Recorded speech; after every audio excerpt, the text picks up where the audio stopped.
Yo te amo con locura, me puedes perder, que no se te olvide.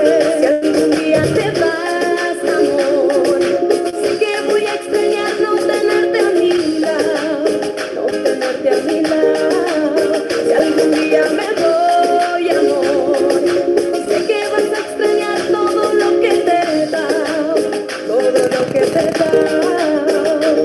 Si todavía no lo puedes comprender, mi amor, le contaré lo que siente toda mi mujer. El hombre que no cuida a su mujer, la puede perder, la puede perder. El hombre que descuida a su mujer, la puede perder, la puede perder. El hombre que no cuida a su mujer, la pierde, la pierde. El hombre que no cuida a su mujer, la pierde, la pierde. El hombre que no cuida a su mujer, la pierde, la pierde. El hombre que no cuida a su mujer, la pierde, la pierde. El hombre que no cuida a su mujer, la pierde. El hombre que no cuida a su mujer, la pierde. El hombre que no... Todos, quiero saber si se me escucha. Buenas tardes, doctor. ¿Se le escucha? Buenas tardes, doctor. Sí, Buenas tardes. Sí, doctor, buenas tardes. Buenas tardes, sí, doctor. Bien, de acuerdo a lo que hemos planificado para este año con ustedes, ustedes han visto introducción básicamente a los materiales dentales, que no es tanto así como una introducción, sino realmente es lo que guía el proceso por el cual nosotros vamos a transitar al momento de aprender los materiales dentales. Entonces, hay varias cosas que hemos ido viendo, han visto propiedades de los materiales dentales, han visto las características, la estructura de la materia, han visto de manera pormenorizada con el doctor Leaño en los materiales metálicos, orgánicos y cerámicos, cada uno de ellos y la forma como cada uno de ellos debe ser conceptualizado. Yo he incorporado este tema, que es un tema de biología, ¿no es cierto? Porque pienso que estamos cambiando algunos paradigmas en la forma de ver las cosas y por supuesto a nosotros nos interesaría mucho entender en nuestra universidad, en San Andrés, que todo lo que nosotros hagamos con la biología nos podría llevar a generar los patrones de investigación que nosotros queremos tener. Por supuesto que hay muchos elementos que nosotros tenemos que abordar y la relación de la biología con los materiales dentales es sumamente importante. Eso quiere decir que cambia la perspectiva de ver a los materiales, simplemente desde el hecho de que uno piense que conocerlos es saber cómo mezclarlos, saber cómo colocarlos y se acabó. En realidad, para nosotros hoy en día, todo esto representa el hecho de que nosotros podamos entender que teniendo estas consideraciones biológicas respecto a los materiales, ¿no es cierto?, nosotros vamos a tener la posibilidad de entender perfectamente bien cuál es el puente que realmente uno hace que tengamos tratamientos exitosos, ¿no es cierto? Todas estas consideraciones biológicas, hay alguien que está con micrófono abierto, por favor.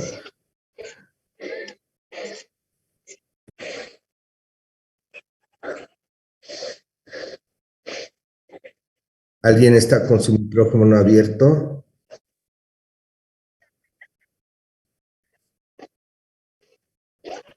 Todas estas consideraciones biológicas que son parte de la construcción del conocimiento que uno va adquiriendo, genera para nosotros la posibilidad de tener una nueva posibilidad de amplificar la acción laboral que tenemos como odontólogos, haciendo investigación respecto a cuáles serían los mejores o las mejores formas de ver a los materiales dentales hoy en día. Por eso que dentro de los objetivos del trabajo está no solamente el hecho de conocer,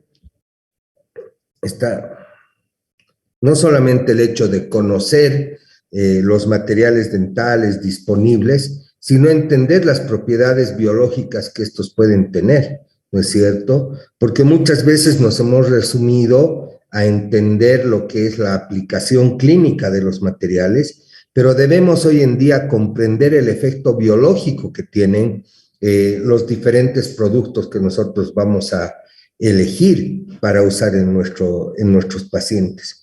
Por eso que entre los objetivos está el hecho de desarrollar criterios para elegir materiales, pero ya no voy a desarrollar un criterio que solamente me permite elegir un material por el costo, por la marca o X o Y, Z parámetros que uno puede entender hasta el momento que son importantes, sino que hoy en día a mí me permite tener un criterio individual si es que estudio la materia, ¿no es cierto? Individual de acuerdo a lo que yo quiero elegir como material para restaurar o reparar tejidos dentarios perdidos. Entonces, necesariamente tengo que entender lo que son las propiedades biológicas, ¿no es cierto? Y por supuesto que esto me lleva hoy día en el 2022 con una generación de estudiantes que deben ser altamente competitivos, a conocer las tendencias futuras de lo que es el tratamiento, de lo que van a ser los tratamientos odontológicos. En el programa de este año he incorporado por eso algunos temas referentes a la biología, específicamente, pero relacionado a los materiales dentales, de manera que ustedes puedan entender bien qué es lo que están estudiando y para qué les sirve todo esto que están viendo. Así que obviamente hay que empezar por definir, no es difícil definir estos aspectos, estos temas, porque estamos hablando únicamente de biomateriales, ¿no es cierto? Y saber lo que es un biomaterial, entender qué es un biomaterial, a mí me permite reconocer qué es lo que yo hago cuando trabajo en odontología. ¿Qué es un biomaterial? Hay que dividir la palabra, ¿no es cierto? Es un material no biológico destinado a interactuar con sistemas biológicos. Eso quiere decir que yo voy a tener, ¿no es cierto?, la posibilidad de trabajar materiales en los sistemas biológicos con los cuales yo interactúo o con los cuales yo voy a trabajar, y estos sistemas biológicos tienen que ser pues los dientes, ¿no es cierto? Entonces hay varios materiales que vamos a ir viendo en el tiempo, por ejemplo las amalgamas, los composites, las resinas compuestas, todas las aleaciones metálicas para prótesis que hoy día son tan importantes de entender desde el punto de vista de lo que es una aleación, las porcelanas, los diferentes cementos dentales que actúan directamente dentro del diente, materiales de impresión, el oro y su importancia, el titanio, ¿no es cierto?, para implantes dentales, prótesis articulares y maxilofaciales. Implantes cardiovasculares que no necesariamente son elementos considerados como biomateriales, porque muchos de estos productos en realidad no se pueden dejar dentro del organismo. Quiere decir que interactúan con los sistemas biológicos, pero que no pueden convivir con ellos por siempre. Entonces, hay por eso diferentes tipos de elementos que se utilizan en la investigación de lo que son los tratamientos futuros para poderlos colocar. Entonces, a partir de que hablamos de un biomaterial, ¿sí?, y de que este biomaterial tiene que estar destinado a trabajar en sistemas vivos, como es el diente o el ser humano, estamos hablando entonces necesariamente de lo que se llama biocompatibilidad, ¿sí? ¿Qué es la biocompatibilidad? La biocompatibilidad es un término derivado de dos prefijos, del prefijo bio, que viene del griego, que significa vida o ser vivo, ¿no es cierto?, y de la palabra compatibilidad, que significa capacidad de estar con algo, capacidad de trabajar con algo, capacidad de estar junto a algo. Entonces, la biocompatibilidad es la capacidad de un material para actuar con una respuesta adecuada del medio biológico en el cual son utilizados, ¿sí? Llámese un ser humano o en este caso inclusive podríamos considerar los animales de laboratorio.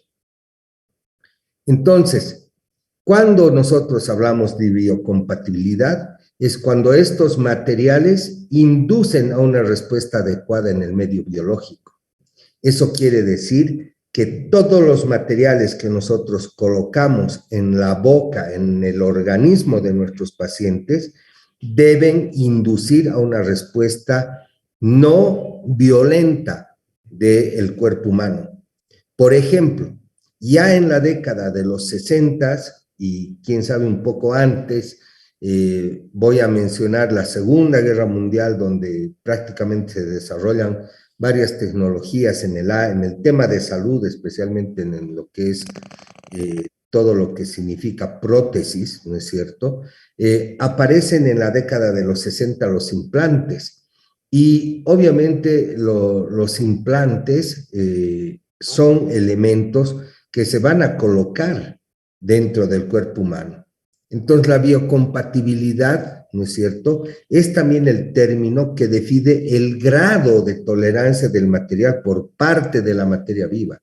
O sea, que realmente haya una compatibilidad entre ambos productos, de tal manera que nosotros sepamos, ¿no es cierto?, que no es solamente que el material sea aceptado por el cuerpo, implica la biocompatibilidad, que el material no solamente debe ser colocado con un concepto de inercia, o sea, estar inerte dentro, sino más bien que deba inducir a una respuesta positiva del organismo.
Mis disculpas, tengo una alarma en el ambiente que suena. Entonces, si ustedes pueden ver bien este cuadro, que es un cuadro muy importante, ¿no es cierto? La biocompatibilidad es un término que define la forma de usar de varios materiales. Entonces, a nosotros nos interesa mucho, ¿sí?, comprender bien esto, porque todos los materiales que vamos a utilizar en el futuro, tienen que ser biocompatibles en lo posible. Pero eso me permite entender, ¿no es cierto?, que la biocompatibilidad es una propiedad fundamental de los materiales, ¿sí?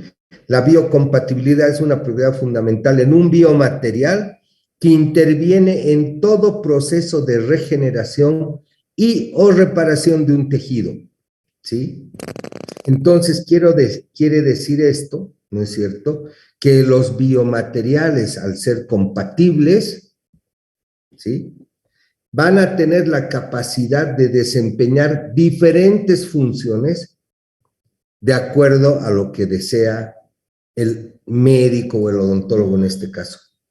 Pero lo que más le interesa al médico es que estos biomateriales, que son biocompatibles, no generen un efecto indeseado, ¿sí?, sino más bien que en el mismo proceso de regeneración o de reparación de los tejidos, ¿no es cierto?, estos materiales puedan inducir una respuesta celular o de los tejidos específica en cada parte del cuerpo donde se coloca. Por eso hablo de los implantes. Y hay que entender bien por qué razón un implante, es biocompatible ahora, porque el implante está hecho de un material, de una aleación metálico, de un metal que es realmente el más utilizado hoy en día, fuera de que han habido muchísimos materiales que se han probado, es el más utilizado en, por ejemplo, la terapia de rehabilitación de pacientes sin dientes o de zonas edéntulas por medio de los implantes. Entonces hay que entender bien eso que es biocompatibilidad, ¿no? Para saber que este producto que se va a colocar dentro del organismo, ¿sí? Induzca una respuesta positiva. Entonces veamos un video que más o menos a ustedes los va a ayudar a entender cuál es la finalidad de esto que se llama biocompatibilidad.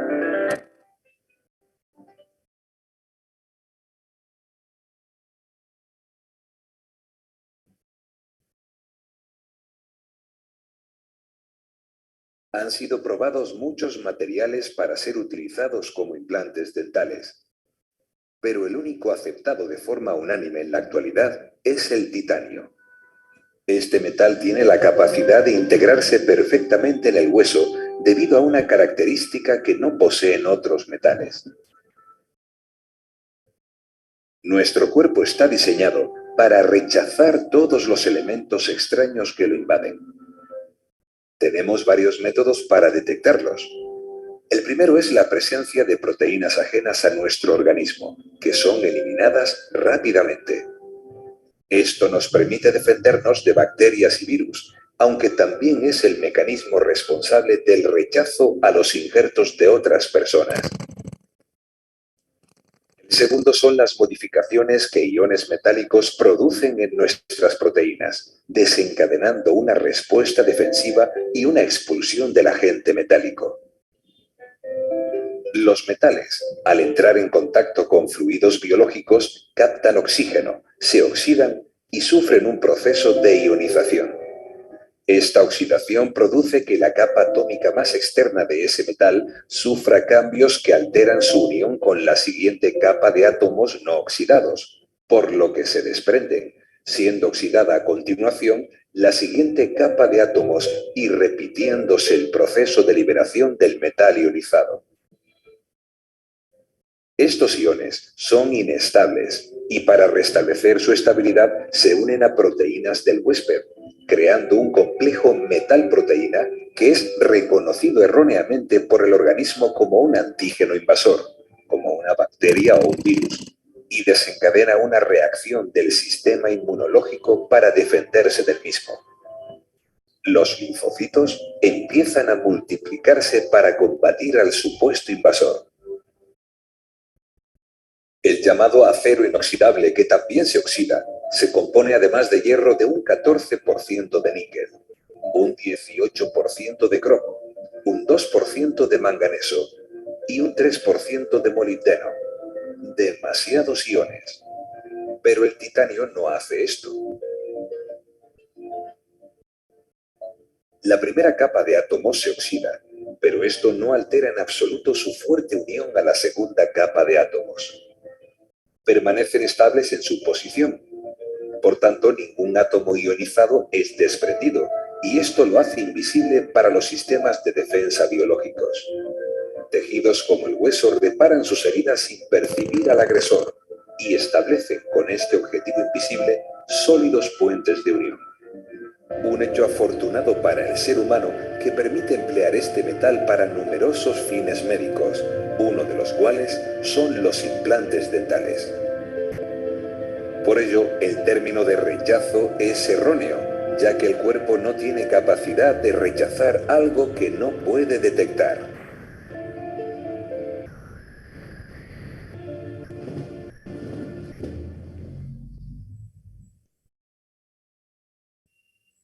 Verdaderamente, qué interesante saber que el titanio no es solamente que sea biocompatible porque el metal como tal activa células o induce a una respuesta positiva.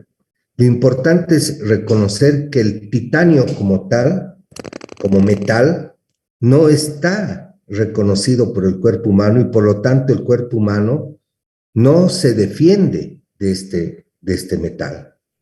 Entonces, imagínense ustedes la cantidad de aplicaciones que puedan tener estos elementos, porque el hueso, al no defenderse, crece alrededor. Los investigadores tienen que generar todas estas pruebas a nivel de laboratorio y por lo tanto existen varias pruebas de biocompatibilidad, ¿no es cierto?, que se generan en laboratorio y que reciben el nombre de ensayos iniciales preliminares o ensayos secundarios.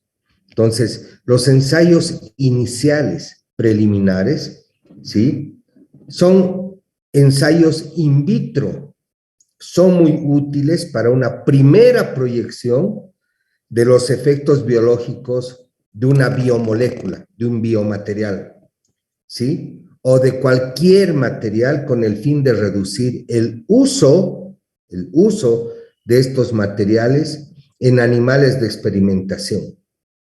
Por lo tal, los costos del fracaso de la incorporación de materiales al mercado se ven reducidos porque esto no se hace a nivel de animales vivos, ¿sí?, no produce reacciones en el ser humano porque son hechos en un laboratorio. Entonces existe un enorme historial, ¿sí?, de estudios de biocompatibilidad de diferentes biomoléculas y biomateriales, ¿no es cierto?, que obviamente permiten reconocer la forma como el organismo resuelve la incorporación de estas biomoléculas dentro de él mismo, ¿sí? Entonces hay varios ensayos, los ensayos de citotoxicidad, los ensayos de hemólisis, los ensayos de mutagenicidad, de transformación celular, de toxicidad aguda sistémica, cuando se puede incorporar alguno de estos por vía oral, ¿no es cierto?, toxicidad aguda sistémica intraperitoneal cuando son incorporadas dentro del organismo a través de inyección, la toxicidad por inhalación, por ejemplo, con los vapores mercuriales. Entonces, todo esto genera la posibilidad de que en estos ensayos iniciales preliminares, todas esas células vivas sobre las cuales se trabaja, fibroblastos, etcétera, generan la observación de lisis celular o disminución de las células. Por lo tanto, a partir de ello, recién estos materiales van a pasar a ensayos secundarios. Estos ensayos secundarios que representan, por ejemplo, irritación de la membrana mucosa, irritación de la dermis, de la piel por contacto frecuente, implantes subcutáneos, implantes intraóseos o implantes intramusculares que permiten que el cuerpo vea si existe o tiene un perfil de adhesión celular cada uno de estos materiales y que estos están realmente aptos para su uso en seres humanos.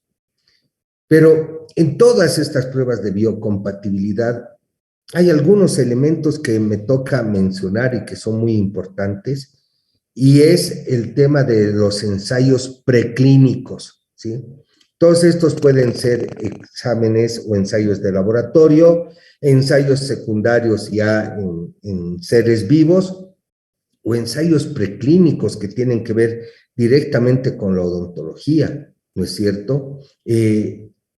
Cuando nosotros hablamos de estos ensayos, estamos hablando de ensayos sobre la actividad celular que existen, ¿sí? Ensayos de actividad metabólica y de proliferación celular, de la morfología de las células. ¿Alguien está con micrófono abierto, por favor? de la morfología celular, ¿no es cierto? Que todo esto se hace mediante microscopía electrónica de barrido, ¿sí? Y por lo tanto, hay muchísimas personas investigando, ¿sí? Los perfiles de comportamiento genético, de la expresión genética, ¿no es cierto?, en tiempos reales.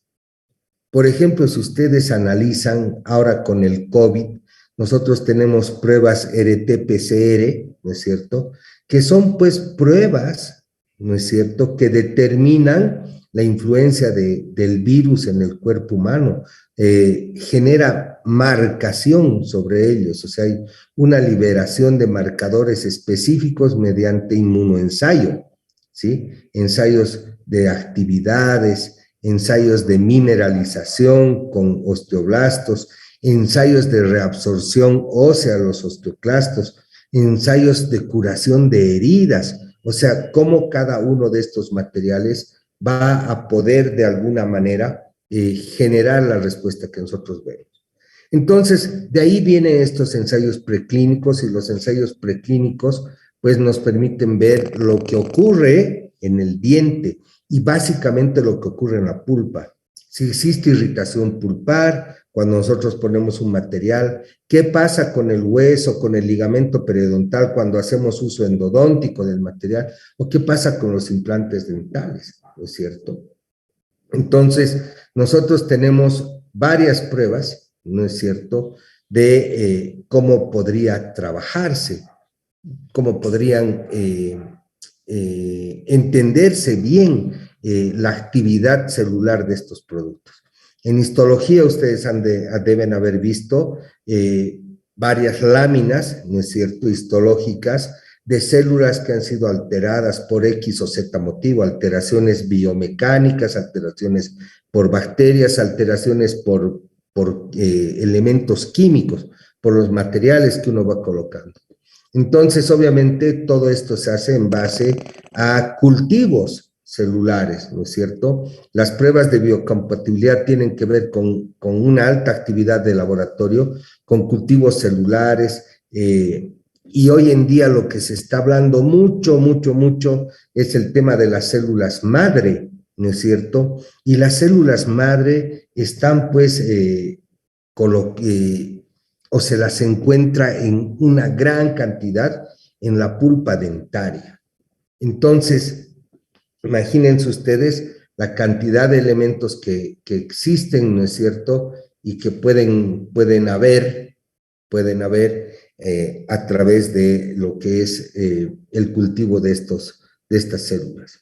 Entonces, hay directrices, como en todo, especiales establecidas por ya las agencias que regulan a los materiales dentales, y por eso en algún momento yo les había hablado de las agencias que ven el tema de la calidad de los materiales.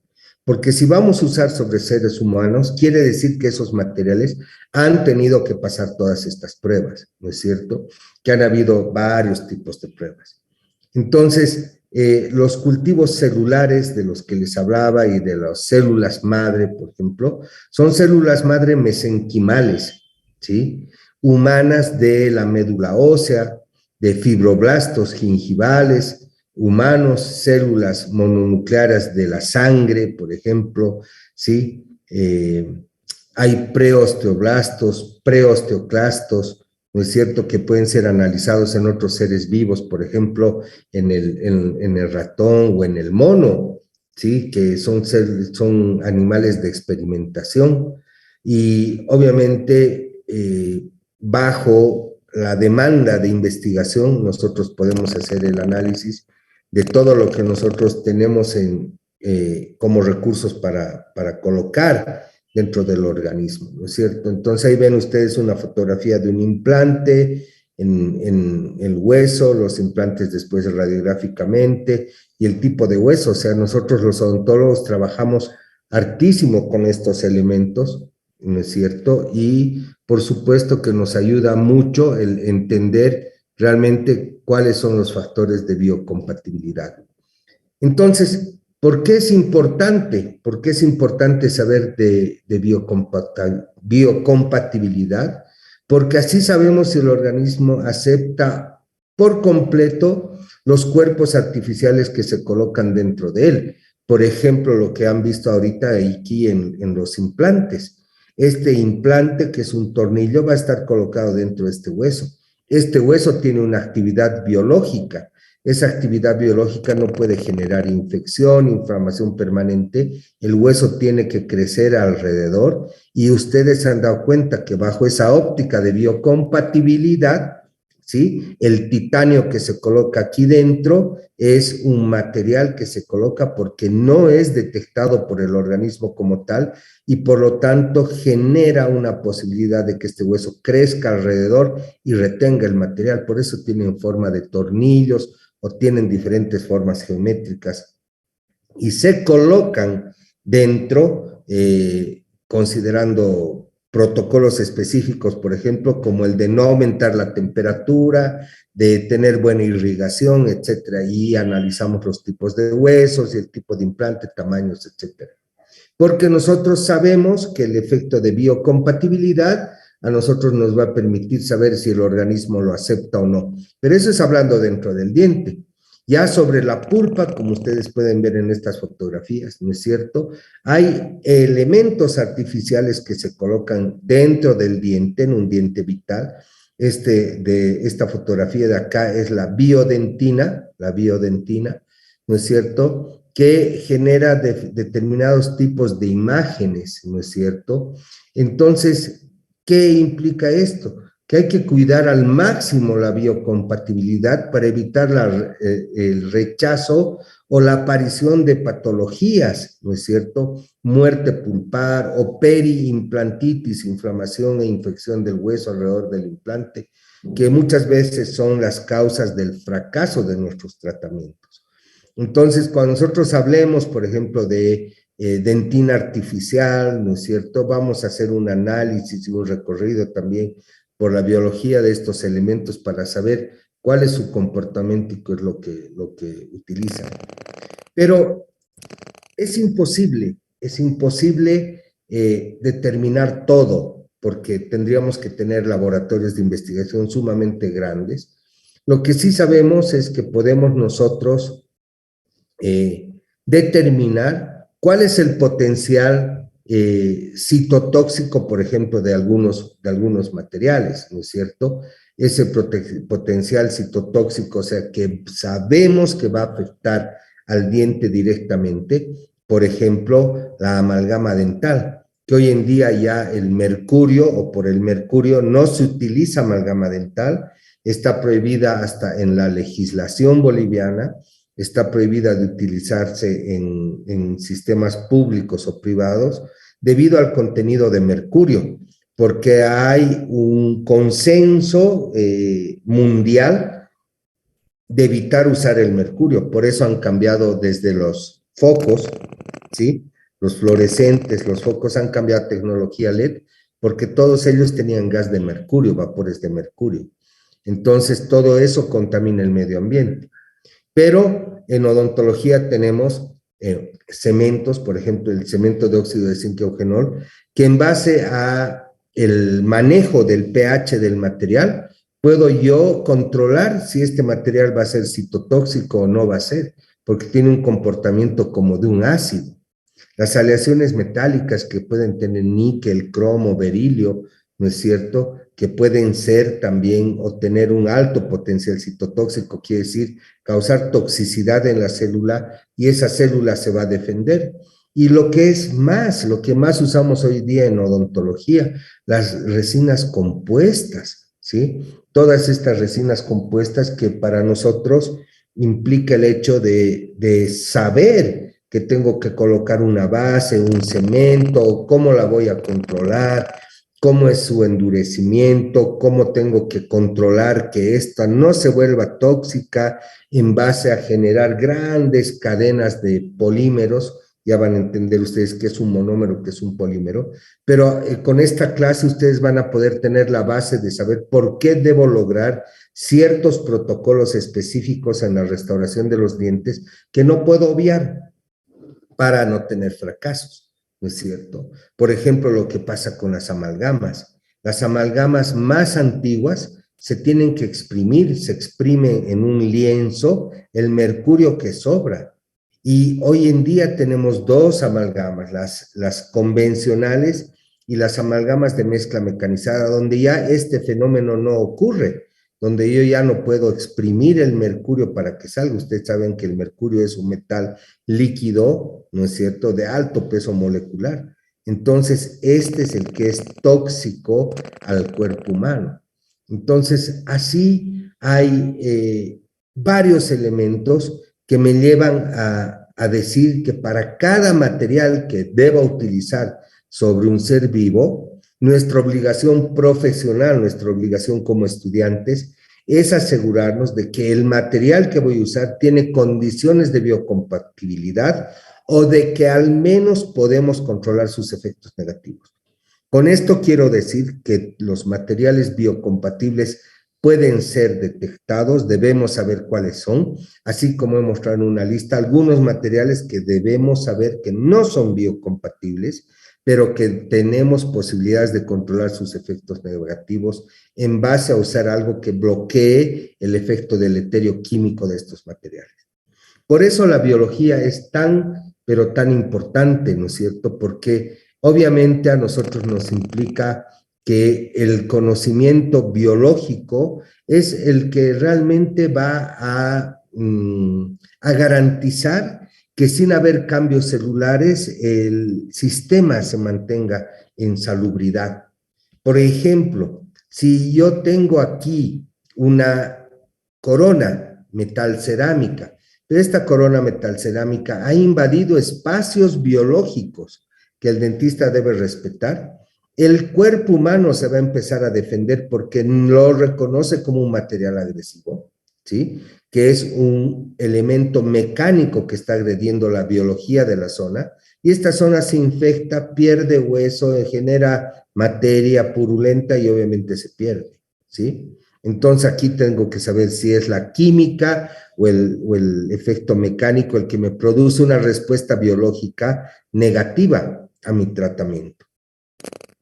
O lo que pasa con muchos pacientes que van perdiendo los dientes, ¿no es cierto? Y que ese conocimiento biológico, una vez perdido el diente, es pues irrecuperable en este momento.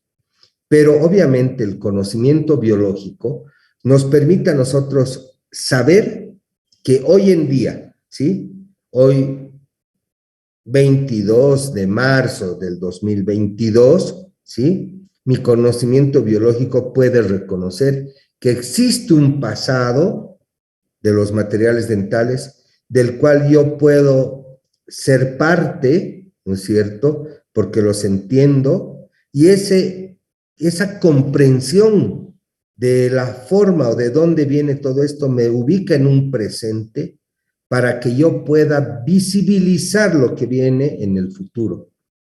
Entonces, no es tan casual el hecho de que nosotros tengamos una clase en la cual queramos demostrar la importancia de la biología y su relación con los materiales dentales.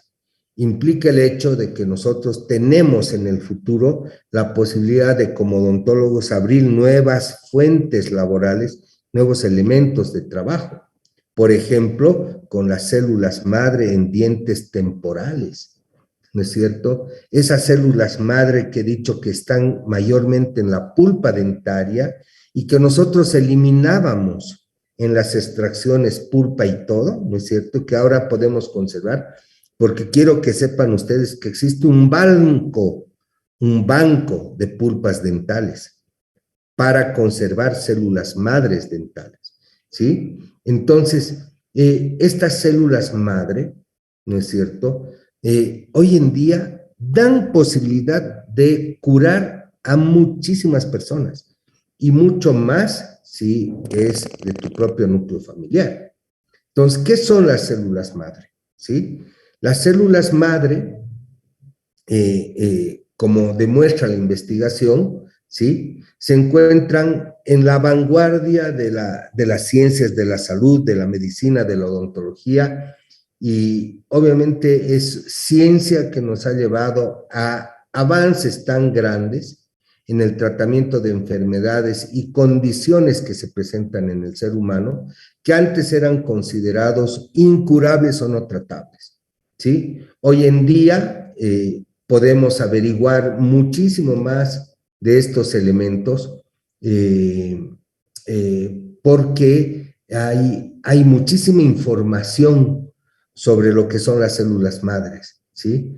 La recolección de dientes de leche de los niños ahora, de tus hijos, ¿sí? Inclusive algunos molares permanentes o premolares permanentes que deben ser extraídos, multiplican las posibilidades de utilizar estos productos, estas células madre, en el futuro, ¿sí? Y obviamente estamos hablando ya de que el odontólogo hace una terapia celular, ¿sí? Porque está aprovechando la capacidad y el potencial de curar o de tratar esas enfermedades con una oportunidad tremendamente prometedora para aquellas personas que quieran cuidar su salud o la de sus familias, ¿no es cierto? Y para poder curar en el futuro lo que se les pueda presentar. Entonces, imagínense los grandes elementos que existen para poder entender lo que hacen la actividad de las células madre, ¿no es cierto? Sacar un diente de leche, ¿cuántos dientes de leche pierde un niño? ¿Sí? O sea, estamos hablando de que puede llegar a perder hasta 12 dientes de leche, incluidos algunos permanentes. Y cada uno de estos genera la posibilidad de entrar a un banco de células madre dentales y obviamente después ser utilizados en diferentes aspectos, ¿sí? ¿Cuáles podrían ser esos aspectos de lo que son las células madre? Si me dejo entender, ¿no es cierto? Entonces, las células madre, ¿no es cierto? Está pues comprobado que los dientes son la fuente abundante de estas células, ¿no es cierto? Como había mencionado, los niños van a cambiar o van a mudar 12 dientes de leche durante un periodo de más o menos 5 años. Por lo tanto, ese proceso de obtención de células madre es viable cuando estos tratamientos que no son invasivos pueden permitir a las ciencias recuperar, ¿no es cierto? Existe un rango de células diferentes que se pueden obtener de los dientes de leche, ¿no es cierto? Y que pueden ser aplicados en distintos órganos o tejidos, mientras que otros pueden generar de esas células madres, por ejemplo, reparación de células de los ojos o células cardíacas como están acá, ¿no es cierto? Reparan ese tipo de células. Y por lo tanto nosotros entendemos que estas células madre obviamente van a posibilitar muchísimo el hecho de que pues nosotros podamos utilizar en un futuro la biología, ¿sí? O sea, esto quiere decir que los tratamientos que potencialmente podemos llevar a cabo con células madre son muchos y son variados, ¿sí? Como había mencionado, daños a la visión, por ejemplo, después de algún accidente, reparar daño cardíaco después de un infarto, ¿no es cierto? Pueden ser utilizados en injertos de piel, también en células adiposas para proteger o recuperar zonas de quemaduras, cirugías reconstructivas, ¿no es cierto? Tratamientos para la diabetes, inclusive que son enfermedades metabólicas, porque tienen todas estas células madre capacidad de convertirse en varios otros órganos, en varios distintos tejidos de otros órganos, ¿no es cierto? Entonces, obviamente, ello me va a posibilitar tener muchísimas razones por las cuales nosotros deberíamos guardar las células madre, ¿sí? Por ejemplo, ¿sí? Las razones por las que podríamos guardar las células madre es porque estas células podrían mejorar la calidad de vida de nuestros hijos o familiares o inclusive salvarlos, ¿sí? Qué sé yo, o sea, el momento que haya la posibilidad de guardar los dientes de los niños, no botarlos, no volverlos aretitos o collares, estamos dando la posibilidad de que esas células madre con un consultorio capacitado puedan ser recuperadas, guardadas, para que en cualquier contingencia familiar, accidentes o cualquier tipo de lesión, puedan ser utilizadas esas células madres en la regeneración y reparación de tejido. Entonces, el guardar células madre hoy significa que mañana o en cualquier momento nuestros hijos o las personas podrían usar estas células madre cuando los necesite. Y así no tendrá que esperar o buscar donantes, ¿no es cierto? Porque es muy difícil encontrar quien te pueda donar tejido que haga match, que haga juego con tus propias células. Entonces, por eso hay listas de personas esperando trasplantes y varias cosas. En cambio, con las células madres se entiende que estos inclusive pueden hacer un match perfecto con los hijos, ¿no es cierto?, en la familia, al usar sus propias células. Existe muy poca posibilidad o no habrá ningún rechazo respecto al tema genético que implica poner estas células. Entonces, obviamente, todos estamos pasibles a sufrir cualquier tipo de intervención médica, de cualquier tipo de cirugía, de sufrir una enfermedad, y con células madre, obviamente se simplifican varios procedimientos y por lo menos uno tiene seguro que cuando se van a utilizar estas células puede haber resultados mucho más positivos y esperanzadores que el no tener las células madre. Entonces, por eso es tan importante, ¿no es cierto?, que las células madres se conserven en el tiempo, ¿no es cierto?, y que obviamente en el futuro, si la medicina celular es la medicina del futuro, porque esto ya viene hablándose desde hace muchos años atrás, ¿sí?, que va a dar mucha tranquilidad a las personas de saber que pueden tener células que están listas para ser utilizadas y para reemplazar y reparar tejidos que han sido afectados. De todos estos, las células madre dentales tienen el potencial más alto para aplicaciones terapéuticas. Fíjense, células madre dentales tienen potencial más alto para aplicaciones terapéuticas. Quiere decir que pueden multiplicarse de manera segura y pueden diferenciarse en otras células de tal manera que nos permiten tratar más condiciones. Se están haciendo investigaciones ya desde hace varios años de la utilización de células madre en geles especiales para volver a reemplazar la pulpa dentaria de las piezas que han sido afectadas por caries o por bacterias, ¿sí? Quiere decir que la pulpa vuelve a crecer y el diente se mantiene vital. Seguramente más allá ustedes van a entender estos aspectos de lo que es guardar las células madre, ¿no es cierto?, porque este es el futuro que les espera, ya que obviamente esto es algo sobre lo que todos tenemos que investigar y entender bien, ¿sí? Pero respecto a costos u otras alternativas, las células madre van a ser imbatibles, ¿no es cierto? Y esa imbatibilidad, o sea, va a permitir que se reparen muchísimos tejidos. Reparación del músculo cardíaco, reparación de nervios cuando hay daño periférico en la columna o en un daño cerebral, un accidente cerebral vascular, en vasos sanguíneos, en la piel, en injertos después de quemaduras o cirugía reconstructiva, células grasas adiposas, ¿no es cierto?, células que secretan insulina para el tratamiento de las diabetes, reposición de hueso, cartílago y tejido, regeneración y reparación de huesos, de articulaciones, en la espalda, la columna, reparación del hígado y pulmones después de daño o accidentes, reparación o regeneración de células cerebrales para personas que sufren Alzheimer, Parkinson, ¿no es cierto?, que son enfermedades neurodegenerativas. Pero esto es fundamental, restauración de dientes. Quiere decir que están tratando de ver las tecnologías para restaurar dientes. ¿Qué sería de la odontología después de esto? No tengo idea, ¿no es cierto?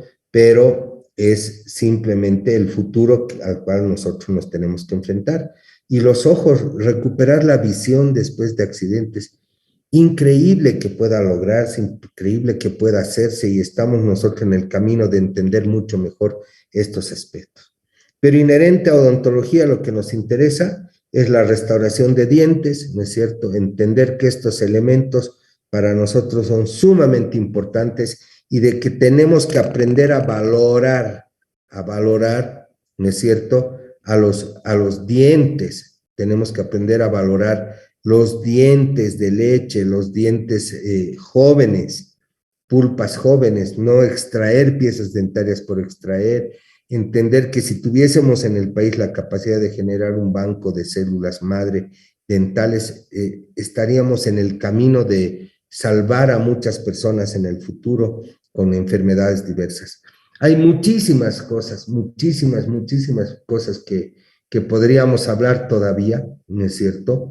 Pero obviamente hay que entender que en la odontología está la posibilidad de curar a muchas personas a través de la utilización de células madre. En resumen, ¿sí?, las células dentales pueden ser la llave para los tratamientos exitosos de muchas enfermedades, de muchos problemas del cuerpo que son naturales debido al desgaste de la vida diaria, ¿sí? Así que es muy importante que ustedes logren entender lo que es la biocompatibilidad, la biología aplicada a los materiales dentales, porque el término bio, que es un término de vida, es algo que se va a producir casi siempre que nosotros podamos.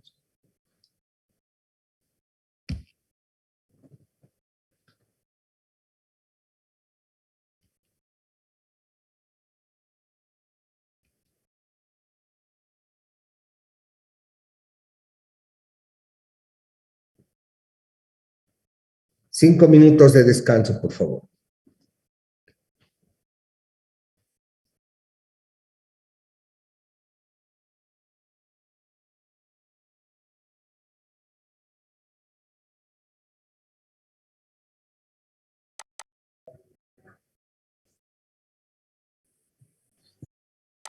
Un otro tema que es muy importante en este primer capítulo de los exámenes es el tema de bioseguridad dentro de lo que es introducción a los biomateriales dentales.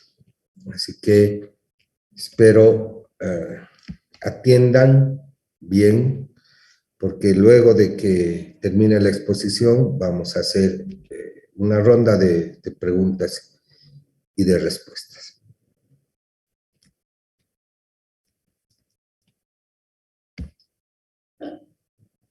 Estamos viviendo un momento muy difícil, estamos viviendo un momento lleno de incertidumbre y por lo tanto en la facultad nosotros sabemos que lo primero que tenemos que hacer es estudiar y formar a nuestros alumnos en función del momento que estamos hoy día pasando como humanidad. La Facultad de Odontología no está exenta y nuestra profesión es, quién sabe, una de las más riesgosas o consideradas de alto riesgo en este momento por el problema de la pandemia que estamos sufriendo en el mundo. Así que hoy día vamos a hablar de bioseguridad y vamos a empezar diciendo que la bioseguridad dentro de la odontología, en la odontología y en el proceso formativo de las ciencias de la salud es en realidad una materia muy importante.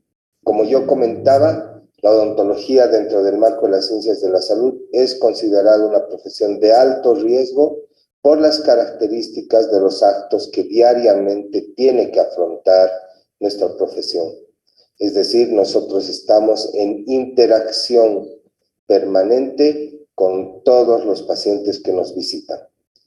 Mientras estamos estudiando, por supuesto que también estamos haciendo interacción entre docentes y entre estudiantes y con el resto de la comunidad. Por lo tanto, estamos expuestos a distintos tipos de riesgos. Estos riesgos pueden entenderse como riesgo biológico, que ustedes lo comprenden plenamente, riesgos químicos a través de lo que usamos, físicos a través de los instrumentos y aquellos propios de la actividad profesional, como vamos a ir desarrollando en los próximos cuadros.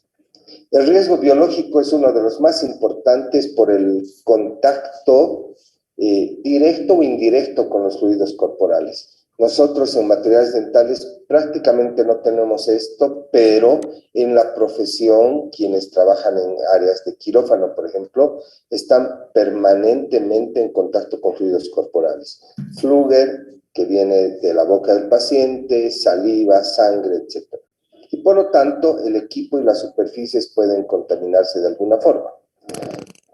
La bioseguridad, entonces, se concibe o se debe entender como un conjunto de normas entendidas como una doctrina de comportamiento. ¿Qué quiere decir esto? Que nosotros tenemos que aprender a visualizar lo que es la bioseguridad y comportarnos de manera muy disciplinada en las actitudes y conductas que nos permitan disminuir el riesgo de adquirir infecciones accidentales. La bioseguridad, por lo tanto, es aquello que está diseñado para la protección del hombre como género, de la comunidad y del medio ambiente, del contacto accidental, como agentes que son potencialmente nocivos, patógenos biológicos, agentes químicos y elementos radioactivos. El ser humano como tal está expuesto a muchos elementos que pueden producir una enfermedad. Por lo tanto, debido al lugar central e importante que tiene la bioseguridad, nosotros debemos ocuparnos de formarlos a ustedes en estas ciencias de la salud que contemplan a un futuro profesional con sólidos conocimientos de la disciplina de bioseguridad en los aspectos éticos, biológicos y técnicos. Quiere decir entonces que nosotros estamos llamados a considerar hoy en día el tema de bioseguridad como un elemento central en su formación y ustedes son los responsables además de adquirir conocimientos sólidos en esta disciplina para que ustedes tengan un equilibrio en los aspectos mencionados, en aquello que es la ética, o sea, el respeto a la comunidad, el respeto a nuestros compañeros, a nuestros estudiantes, a nuestros profesores, el aspecto biológico de saber exactamente cómo nosotros podríamos adquirir una enfermedad y cómo evitaríamos hacerlo, y todos los elementos técnicos que son relevantes para saber que no podemos huirle a la responsabilidad de trabajar con tecnología adecuada para prevenir el contagio en nuestros ambientes. Es importante considerar que el ambiente donde uno estudia es para nosotros como docentes el ambiente laboral, para ustedes es el ambiente de estudio, es la universidad, y todos somos trabajadores de la salud. De alguna forma estamos dentro de ambientes de la salud. Somos, por lo tanto, agentes y estamos dentro de un medio ambiente donde nosotros podríamos contaminar. Ustedes pueden ver en la fotografía, aquí a la izquierda, ¿sí? Que en el laboratorio de materiales dentales nosotros tenemos siempre una gran cantidad de estudiantes que asisten para hacer sus prácticas y por lo tanto el distanciamiento físico aquí no ocurre.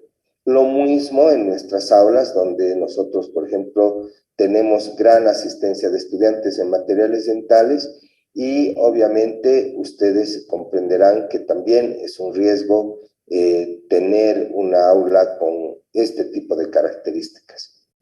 otro lado, ustedes pueden ver que clínicamente nosotros desarrollamos el aprendizaje viendo lo que se hace en los pacientes, y muchas veces más de un estudiante se acerca no solamente a ayudar, sino a observar lo que está haciendo el operador. Esta es una forma que ahora en nuestra facultad debiera cambiar, porque se tienen que innovar en las formas de generar la educación del estudiante de odontología. En bioseguridad, ¿cuál es el riesgo? ¿Sí? El riesgo es que nosotros tenemos la probabilidad de que se desencadene un determinado fenómeno que dé como consecuencias el paso a una enfermedad.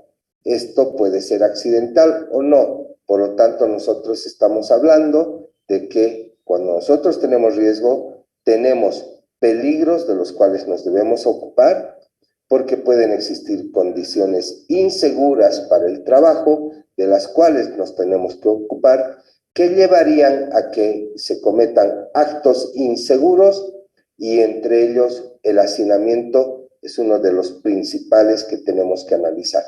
Entonces, vamos a hacer algunas modificaciones para que nosotros minimicemos el peligro, los actos inseguros, trabajar en condiciones de mayor seguridad y evitar el hacinamiento. Ese es el riesgo que nosotros podemos correr en la facultad.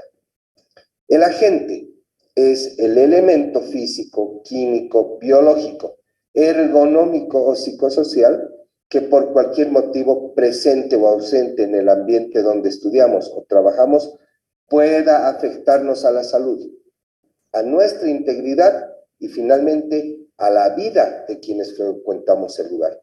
Por lo tanto, no es un tema de menor importancia en este momento, nunca lo ha sido, solamente que ahora nosotros le estamos dando mayor relevancia a aquello que alguna vez probablemente hemos dejado pasar de lado. Hoy en día atendemos niños, atendemos pacientes jóvenes, atendemos pacientes adultos, todos ellos en situación de riesgo en nuestra universidad, si es que nosotros no tenemos claro el concepto de bioseguridad y lo que cada uno de manera responsable debe hacer. Porque nuestros pacientes permanentemente van a estar en riesgo, por ejemplo, aquellos que acuden a la clínica odontológica. Nuestro caso en segundo año es absolutamente diferente porque nosotros no vemos pacientes, nosotros estamos en una comunidad conocida, podría decir yo, porque cada uno de nosotros sabe quién es, a qué está viniendo, no entran personas extrañas y por lo tanto el control de bioseguridad podría ser algo más sencillo y más fácil en los laboratorios de materiales dentales. Si estamos hablando de agentes y los factores de transmisión, tenemos que entender qué es un agente biológico infeccioso. Un agente biológico infeccioso es cualquier microorganismo capaz de producir enfermedades cuando está presente en concentraciones suficientes. Entonces, un microorganismo es posible de ser inoculado porque si está en un ambiente propicio, sobrevive en ese ambiente, ¿sí? Y por lo tanto va a ir en busca de un hospedero susceptible y que tenga en presencia una vía de entrada. Es decir, si nosotros tenemos superficies que no han sido limpiadas, esto se convierte en un ambiente propicio para infectarnos. Nosotros somos hospederos permanentemente que podemos llevarnos el virus o podemos ingresar el virus en nuestros ambientes y por lo tanto cada uno de nosotros como ser vivo representa tener vías de ingreso de estos microorganismos, de estos virus. Los agentes enteropatógenos, por ejemplo, son microorganismos que bajo ciertas circunstancias pueden producir enfermedad en el ser humano a nivel del sistema digestivo que se transmite vía oral fecal. El ciclo mano-ano-boca, que es muy importante hoy en día tener cuidado porque son elementos de higiene que luego vamos a desarrollar. ¿Cuáles son las vías de entrada a nuestro organismo? ¿Sí? Primero, la vía respiratoria por inhalación, es decir, que nosotros respiramos el aire y nosotros tenemos que tener seguridad de que este aire está limpio En realidad nosotros no lo podemos filtrar en nuestra universidad, no tenemos filtros de aire, por lo tanto vamos a trabajar con ventanas abiertas para que haya circulación del aire. La vía digestiva que habíamos mencionado por ingestión en el ciclo mano-boca, que es cuando las personas pueden ir al baño, después sin lavarse las manos, se sirven algo y empieza el ciclo, se tocan la boca o se tocan los ojos, etc. ¿Sí? Pero normalmente por la boca. En los niños y en los bebés se da mucho esta situación. La vía sanguínea, a la cual nosotros no estamos expuestos, salvo algún infortunado accidente, donde se produzca algún corte o una erosión en piel o mucosas. Pero el más importante para nosotros de considerar es el agente biológico en el aire interior, es decir, en lo que nosotros, en el medio en el que nosotros nos estamos desenvolviendo, ¿sí? Donde podemos encontrarnos bacterias, virus, hongos. Por lo tanto, nosotros tenemos que tener conciencia de que somos agentes de transmisión y somos personas que nos podemos contagiar debido a que tenemos vías de entrada a nuestro organismo y que esto puede estar o no en el aire. Hoy en día existe mucha duda, inclusive respecto a portar los barbijos. Es la humanidad, es la sociedad en su conjunto que está aprendiendo a entender este virus, esta enfermedad, y por lo tanto nosotros lo único que podemos hacer es presentarles lo que tenemos tangible y a la mano para poder protegerlos a ustedes. Sí. Existe, además de esto, en bioseguridad, un riesgo biológico. Ese riesgo biológico es la exposición a la posible presencia de microorganismos. Nosotros sabemos que estos microorganismos pueden causar enfermedad, ¿no es cierto?, motivada por las actividades relacionadas a la educación en nuestro nivel, que son mínimas, pero que jamás debemos considerar que estamos fuera de riesgo. No existe riesgo cero, no existe riesgo cero. El riesgo biológico está presente porque es un elemento que nosotros no lo podemos ver y no lo podemos detectar. Entonces, el factor de riesgo, si volvemos, es la cantidad de personas en nuestras aulas. Todas aparentemente sanas, todas las personas pueden no presentar signos o síntomas de una enfermedad. Algunos inclusive, nosotros sabemos, vienen a la facultad resfriados, ¿no es cierto? Y ellos son elementos, son factor de riesgo porque pueden contaminar, pueden infectar, diseminar una patología, porque al momento, antes de esto, nadie usaba un mecanismo de bioseguridad tan simple como el barbijo para andar en los pasillos, para estar en nuestros laboratorios. Hoy en día, por lo tanto, hay que considerar estos elementos y la gente es responsable también de cuidar a las demás personas. Eso no va a volver a ocurrir y por lo tanto ahora en bioseguridad nosotros tenemos que entender, ¿no es cierto?, que la bioseguridad es el conjunto de medidas destinadas a prevenir y mantener el control de los factores de riesgo. Se ocupa de riesgos laborales con origen en agentes biológicos, químicos o físicos, asegura que los procedimientos no atenten contra la salud y protege individuos y medio ambiente. Por lo tanto, es un conjunto de medidas que nosotros debemos conocer para poderlas aplicar y minimizar los riesgos. Entonces, es ahora en comunidad que nosotros debemos ocuparnos de que nuestros procedimientos no atenten contra nuestra salud. Por lo tanto, en bioseguridad tenemos que hablar la bioseguridad como una medida de prevención que necesita prevenir y por lo tanto esto comienza con pensar, se inicia con el pensar. ¿De qué? De cómo me protejo, cómo protejo a los demás y cuál es mi responsabilidad dentro de la comunidad a la cual asisto, en este caso, nuestra facultad. Y por lo tanto, debemos estandarizar algunas medidas de orden universal sobre precauciones que se deben tomar al momento de trabajar en nuestra facultad. Existe, por lo tanto, un estándar universal sobre precauciones.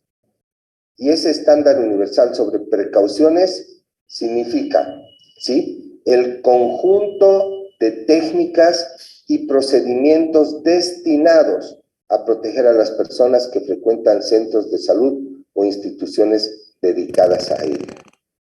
Por lo tanto, para nosotros el principio universal es que todas las personas que ingresan en nuestros predios deben ser considerados como agentes potencialmente infectantes, por lo cual se deben tomar todas las medidas y precauciones necesarias para prevenir una posible transmisión.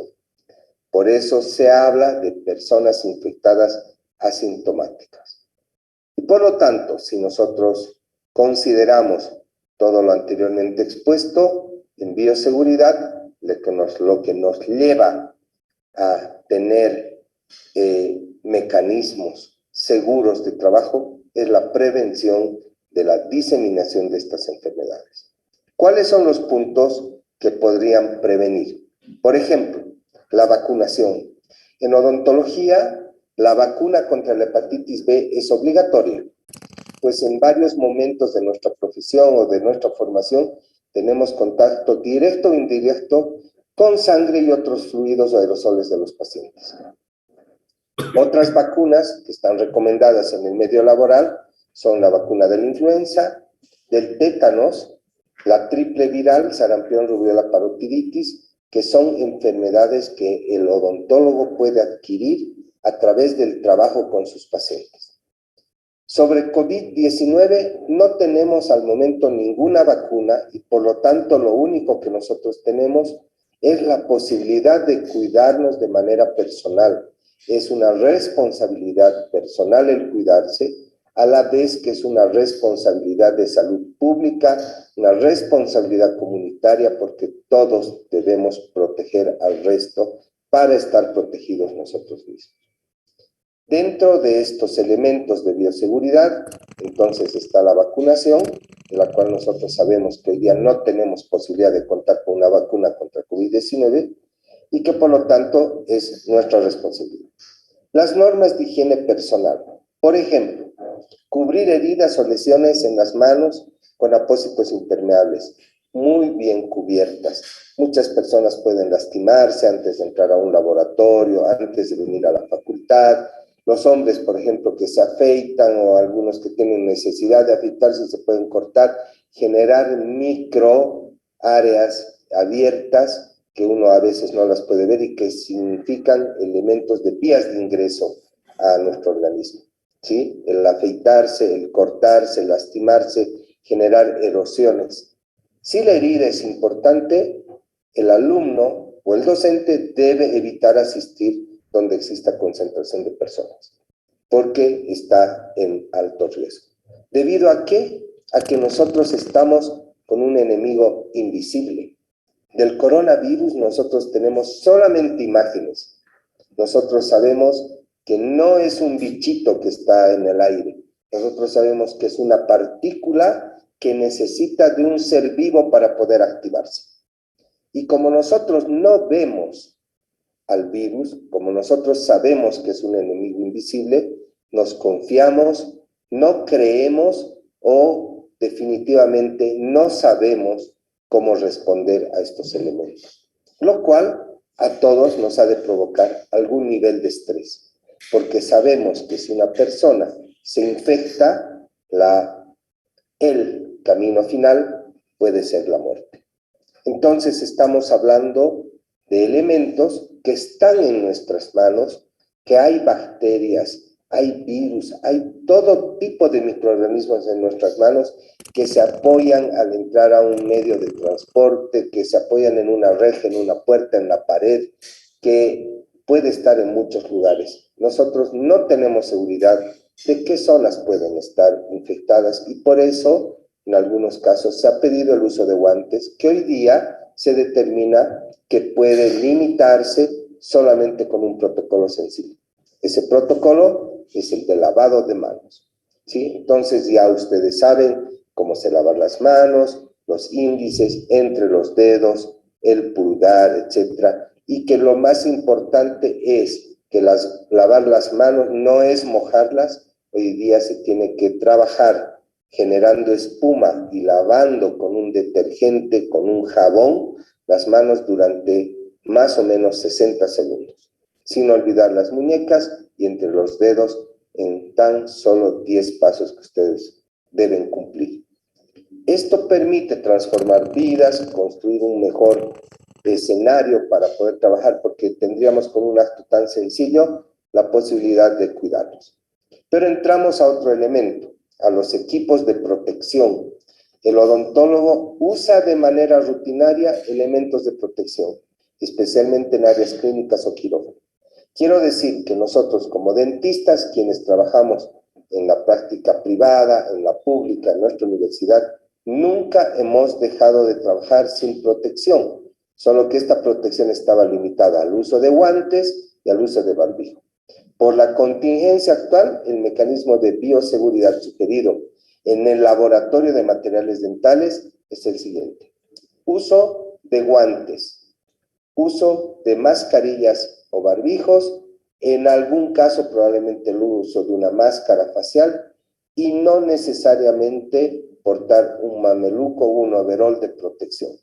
Así que los primeros tres, ¿sí?, guantes, barbijos y pantalla de protección, son absolutamente necesarios para poder trabajar en la facultad. El uso de guantes es obligatorio. Cada alumno ahora deberá tener al menos 2 pares por práctica presencial, en el momento en que obviamente podamos volver a la facultad. El segundo par de guantes es en caso de que se produzca rotura o daño del primer guante. Deben colocarse un segundo de manera inmediata. Aunque en el laboratorio no manejemos fluidos, es posible contaminarnos con objetos, materiales o superficies que sí estén infectados y que no hayan sido limpiados. El guante entonces además nos protege en caso de heridas o laceraciones presentes en las manos. ¿De qué tenemos nosotros guantes? Tenemos guantes de nitrilo, ¿sí?, para personas con alergia al látex. El nitrilo tiene excelentes propiedades de agarre y ajuste, ¿sí?, y además es resistente a diversos microorganismos.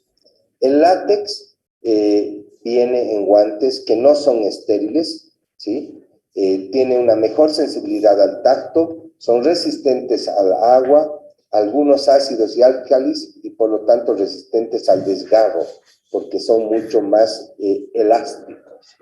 Nosotros podemos reconocer 2 tipos de guantes: los guantes de examen y guantes estériles.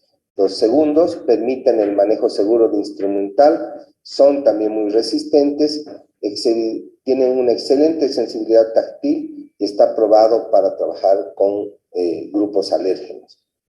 Nosotros tenemos los guantes y la forma de colocarse los guantes, así como la talla que ustedes tienen que usar, debe ser la adecuada.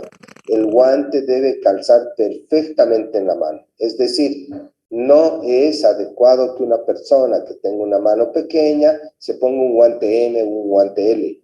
Por eso ustedes tienen que considerar la talla de su mano, que se mide de la base de la palma de la mano a la punta del índice del dedo medio, de la uña a la base de la palma de la mano. Esa medida es la que ustedes les va a dar, ¿sí?, la talla de guante que necesitan emplear.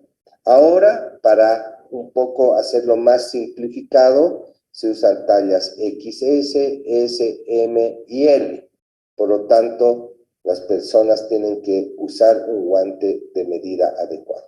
El guante se coloca en una mano, primero se lo jala hasta que éste llegue a calzar totalmente para que ustedes puedan hacer un trabajo adecuado en el laboratorio.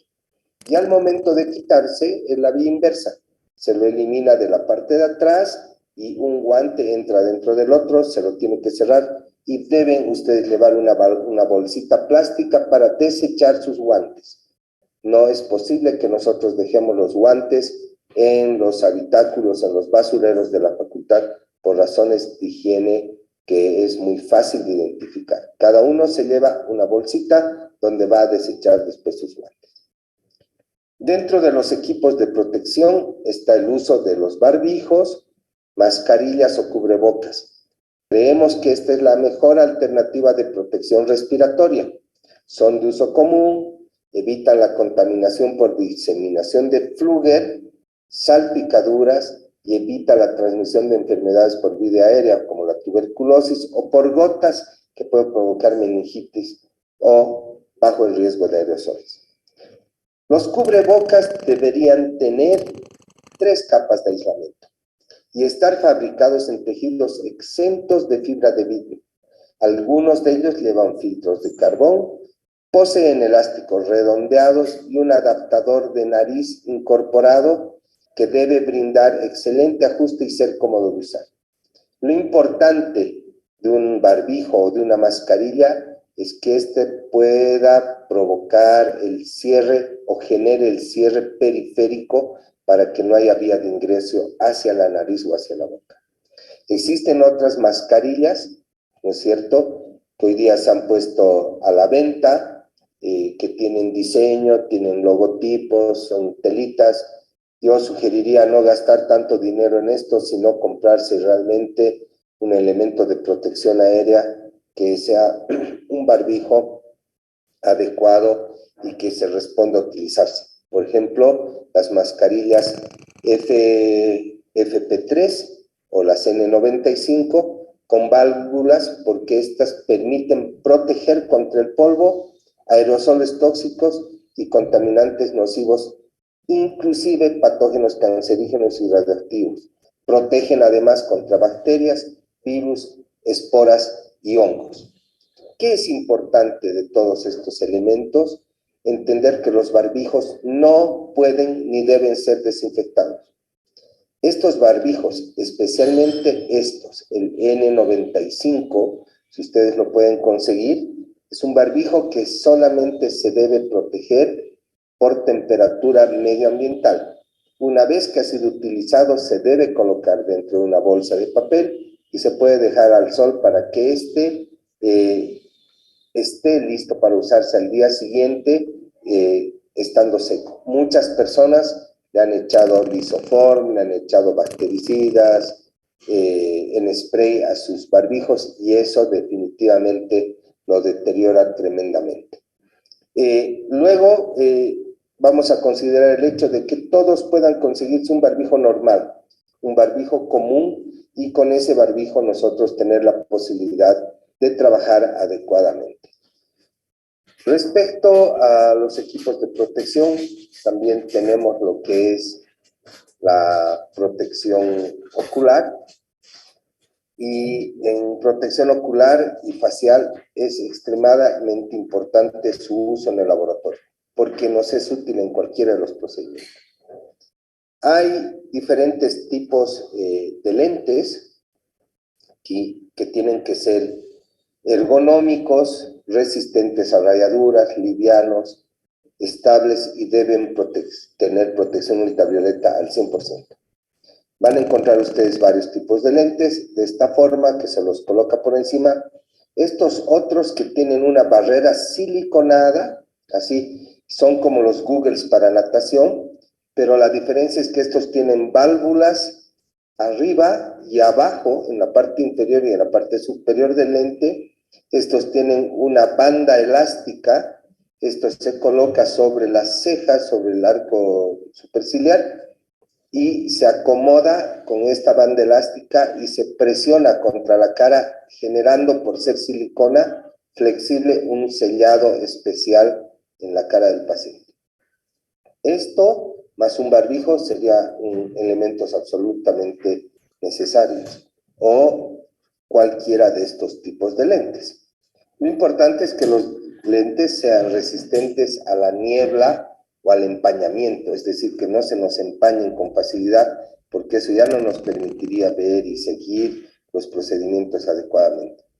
Si es necesario, cualquiera de estas máscaras, no es imprescindible, pero cualquiera de estas máscaras, hay unas más especializadas que otras más sencillas, cualquiera de esas que sean fáciles de limpiar, ¿no es cierto? Por lo tanto, menos susceptibles a contaminarse, gracias a que muchas de ellas son producidas con elementos de nanotecnología que permiten que sean absolutamente transparentes y que se pueda ver muy nítidamente. Hay otros elementos en bioseguridad en equipos de protección, como son las mascarillas quirúrgicas.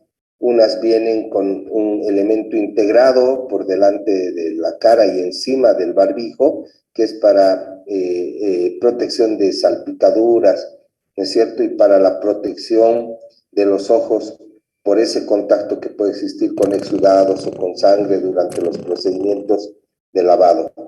Los respiradores N95 que crean un sello hermético contra la piel y no permiten que pasen partículas que se encuentran en el aire, entre ellas patógenos como hemos mencionado antes.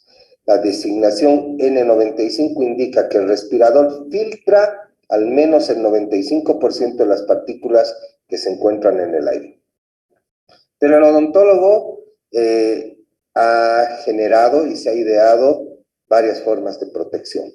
Por ejemplo, aquí ven ustedes una pantalla que se coloca sobre el paciente, es una pantalla de acrílico que permite al odontólogo trabajar directamente, aislándose prácticamente el paciente.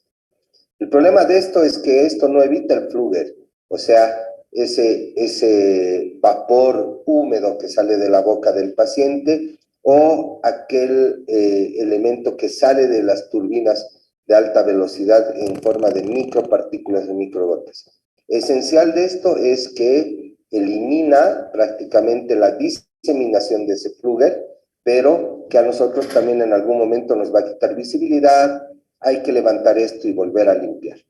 Estos son unas máscaras especiales que tienen por encima un ventilador donde se supone que aquí el odontólogo con su cara adentro tiene posibilidad de modificar el aire que está ingresando para que él respire. Uno de los criterios por los cuales ya se aconseja no usar barbijos es pensando que el COVID-19 no se contamina por medio del aire, sino a través de superficies. Pero estos han salido para justamente filtrar el aire y hacer que el odontólogo pueda respirar más libremente y de mejor manera, dado que tiene que usar esto durante muchas horas. También están saliendo y van a llegar a nuestro medio las mascarillas electrónicas que están producidas por Xiaomi. Estas mascarillas igual se colocan sobre la boca y la nariz y tienen un motor que filtra aire, mete aire y lo saca, obviamente lo descontamina. Estamos ya hablando de tecnologías que en algún momento van a tener que llegar a ser muy accesibles porque se van a tener que vender de manera masiva.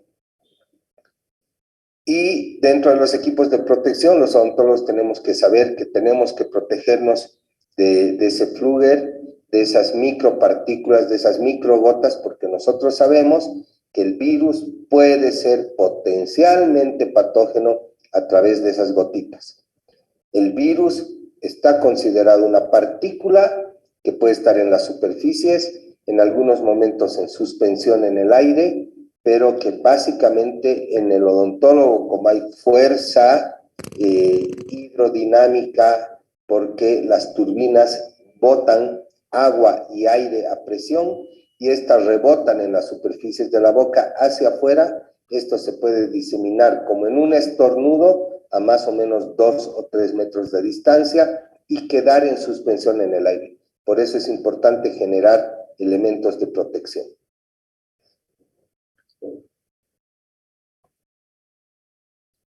Vamos a intentar ver esta situación.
Bien.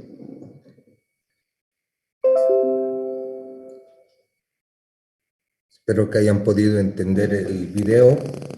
Hay varios otros elementos que podríamos tocar y conversar, pero temas de bioseguridad es siempre muy importante tratar de minimizar el efecto deleterio de virus, bacterias o cualquier contaminante con el máximo esfuerzo posible, especialmente ahora. En algún momento de la conferencia yo mencionaba que no hay vacunas, pero en realidad si ustedes analizan, no tenemos una vacuna específica, tenemos 5 o 6 plataformas diferentes y no es que tengamos 6 vacunas, sino que todas las plataformas son diferentes y tienen tal cantidad de información que no sabemos nosotros realmente cuál es la que nos va a hacer bien o no. Y con lo que acabamos de ver de biocompatibilidad, ustedes se pueden dar cuenta cuán importante es que las vacunas hayan tenido que salir después de pruebas hechas en laboratorio y han salido rápidamente. Entonces, esto es un tema por demás complejo, largo de trabajar y bueno, espero que de alguna manera les haya servido. Les ruego por favor abrir sus cámaras, si ustedes tienen la posibilidad, para generar el... Recording in progress. Está grabando la cámara, su participación.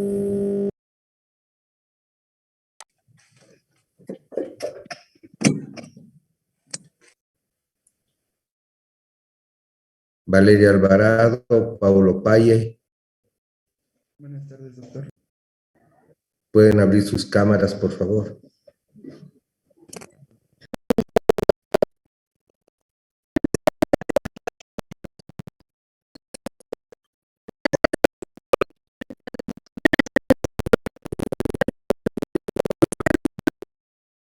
Buenas tardes, doctor. Buenas tardes, doctor. Buenas tardes, doctor. Buenas tardes, doctor. Buenas tardes, doctor. Buenas tardes, doctor.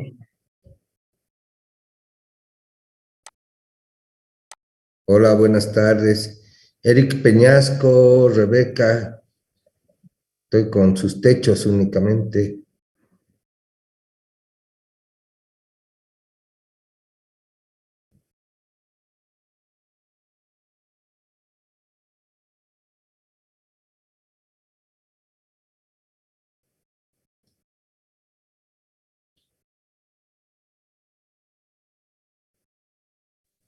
Buenas tardes, doctor. Buenas tardes. Varios que no quieren abrir sus cámaras. Bien. El día jueves vamos a terminar el avance de lo que en realidad es el primer examen parcial. Con esto tendrían ustedes todos los temas avanzados y estaríamos dando el primer examen parcial, si no estoy equivocado, el 5 de abril. El 5 de abril. Entonces, eso cae de aquí a 2 martes, más o menos. El día jueves probablemente vayan a citar a Consejo Facultativo, del cual yo soy parte, y probablemente